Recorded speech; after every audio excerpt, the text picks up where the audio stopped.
কাউকে জোর করে সেখানে রাখা হয় না, কারো উপরে অন্যায় অত্যাচার করা হয় না, জোর করে কোনো বিবৃতি নেওয়া হয় না।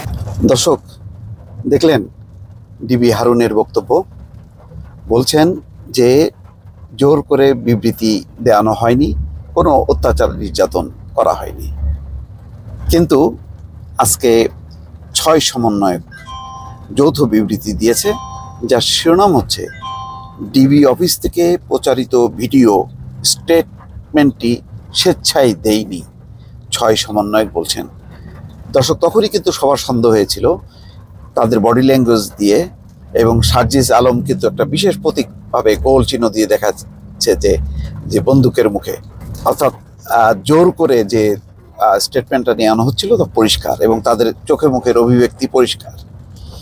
আজকে সেটি ফাঁস হলো। দর্শক, সরকারের মিথ্যা প্রোপাগান্ডা ও দমন পীড়নকে তোয়াক্কা না করে সারা দেশের ছাত্র নাগরিকদের রাজপথে নেমে আসার আহ্বান জানিয়ে আজ যৌথ বিবৃতি দিয়েছেন ডিবি কার্যালয় থেকে মুক্তি পাওয়া কোটা সংস্কার আন্দোলনের 6 সমন্বয়ক। একটু টলানো যায়নি তাদেরকে, একটুও না। এটি হচ্ছে বড় প্রমাণ, কেননা এই সমন্বয়করা তারা রক্তের সাথে বেইমানি করতে পারে না।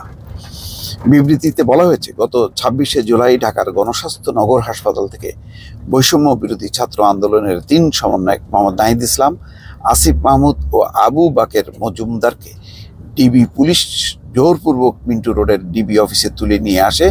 মোহাম্মদ নাহিদ ইসলাম ও আসিফ মাহমুদ হাসপাতালে চিকিৎসারত অবস্থায় ছিল। 27শে জুলাই সমন্বয়ক সার্জিস আলম ও হাসনাত আবদুল্লাহকে সায়েন্স ল্যাব থেকে জোরপূর্বক ডিবি অফিসে তুলে নিয়ে আসা হয়।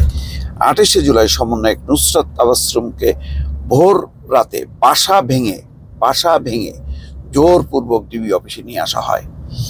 মূলত আন্দোলন ও নেতৃত্বকে ছত্রভঙ্গ করতেই 19শে জুলাই থেকে বৈষম্য বিরোধী ছাত্র আন্দোলনের সমন্বয়কদের গুম, গ্রেপ্তার, নির্যাতন ও হয়রানি করা হচ্ছে।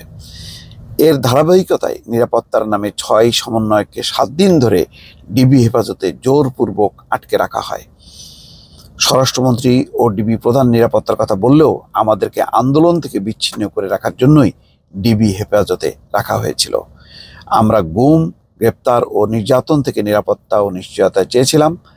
আমরা আমাদের মত প্রকাশের অধিকারের নিশ্চয়তা চেয়েছিলাম, কিন্তু অসাংবিধানিক ও আইন বহির্ভূতভাবে আমাদেরকে ডিবি হেফাজতে আটকে রাখা হয়।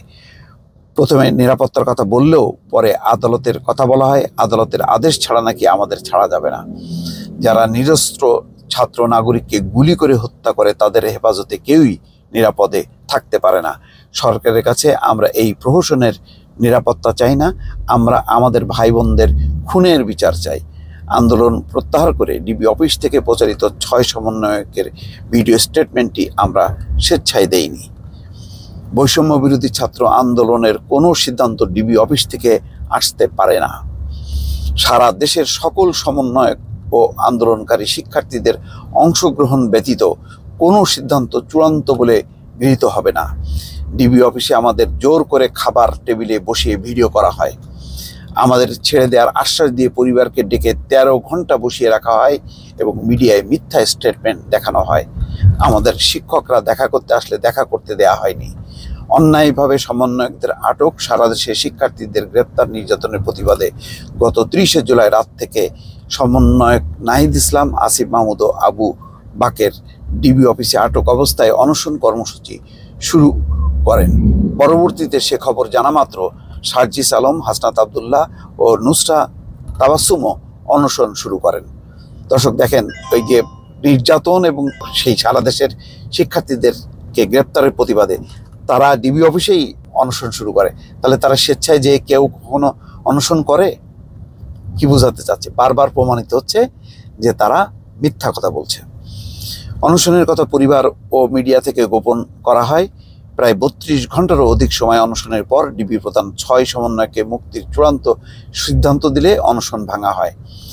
আমাদেরকে 1 আগস্ট দুপুর 1:30টায় পরিবারের জিম্মায় ছেড়ে দেওয়া হয়। গত 7 দিন ডিবি অফিসে আমাদের পরিবারের সাথে নানা হয়রানি, নির্যাতন ও নাটক মঞ্চস্থ করা হয়েছে। আমরা এর তীব্র নিন্দা ও প্রতিবাদ জানাচ্ছি। বিবৃতিতে আরও বলা হয়, স্বরাষ্ট্রমন্ত্রীর নির্দেশেই আমাদের অন্যায়ভাবে আটক রাখা হয়েছিল। সরকারের আইন শৃঙ্খলা বাহিনীকে ছাত্র নাগরিকের মুখোমুখি দাঁড় করিয়ে দিয়েছে। সরকার এখনও শিক্ষার্থীদের উপর দমন নীতি অব্যাহত রেখেছে এবং সারা দেশে আন্দোলনরত শিক্ষার্থীদের গ্রেপ্তার ও নির্যাতন করেছে এবং শান্তিপূর্ণ কর্মসূচিতে বাধা প্রদান করেছে। ছাত্র নাগরিক হত্যার বিচার ও আটককৃত নিরপরাধ ব্যক্তিদের মুক্তির দাবিতে বৈষম্য বিরোধী ছাত্র আন্দোলনের কর্মসূচি অব্যাহত থাকবে।